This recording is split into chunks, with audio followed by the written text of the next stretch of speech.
Beim Talk at das Studio vom 12. März haben der Ringier-CEO Mark Walder und der Dr. Philipp Gmür, Chef von Helvetia, zum Talk mit dem Schweizer Ökonom Mark Faber eingeladen. Der anerkannte Rohstoffexperte gibt einen Newsletter mit dem Namen Gloom, Boom, Doom Report raus. In dem kommentiert er mit scharfen Analysen und provokanten Aussagen die Finanzmärkte. Im Gespräch mit der Christine Meyer redet er über seinen Erfolg, aber auch über Rückschläge und Fehlentscheide von seiner langjährigen Karriere. Was war der schmerzhafteste Irrtum, wo Sie gesagt haben, das kommt so? Ist das im 2014, wo Sie gesagt haben, jetzt kommt eine heavy Krise, schlimmer als alles, was wir je gesehen haben? Ist es rund um die Dotcom-Blase? Wann hat es Ihnen mal so richtig weggemacht, die Prognose? Ja gut, die nächste Krise ist natürlich die schlimmste Krise. Im Jahr 1998 bin ich der Ansicht, dass die Technologiewerte in Amerika sehr stark werden einbrechen. Und dann haben wir grosse À-la-Baisse-Positionen gehabt.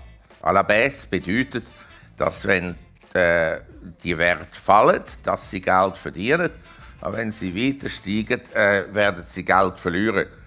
Und dort habe ich und meine Kunden sehr viel Geld verloren. Aber sehr viel.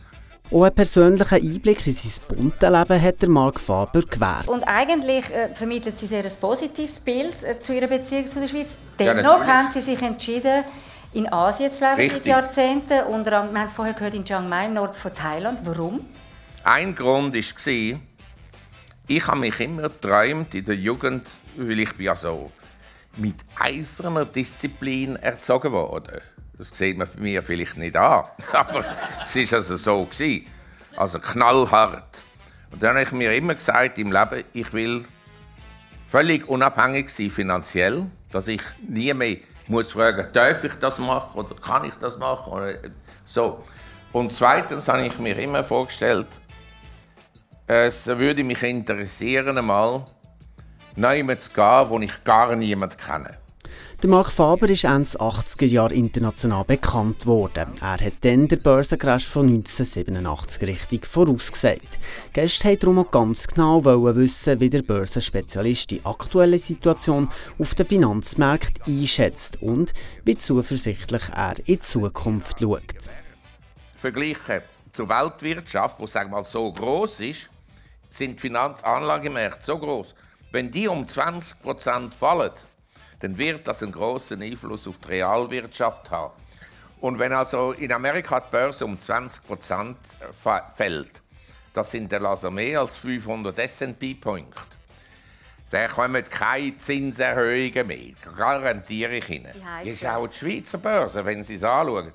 Da muss ich noch mal sagen, oder? Die Helvetia ist wenigstens eine Aktie, die gestiegen ist in den letzten 15 Jahren. Nicht wahnsinnig stark, aber vergleichen Sie das mit der Zürich und mit der Swiss Re und Swiss Life, die sind alle wesentlich tiefer als im 98. Banken auch. Die Ihnen sagen, wir können das Geld gut für Sie verwalten, die haben Aktien, die im Keller sind, immer noch. Auch das Thema der Stunde, Kryptowährungen, ist beim Talk besprochen worden. Der Mark Faber ist da aber eher zurückhaltend. Ich glaube, die Blockchain-Technology ist etwas, das natürlich bleiben wird. Bei den Bitcoins, das Konzept ist natürlich schon interessant, aber in der Zwischenzeit haben sie 1500 Kryptowährungen. Also eine grosse Konkurrenz. Und welche am Schluss dann wirklich sich profiliert, weiß ich nicht.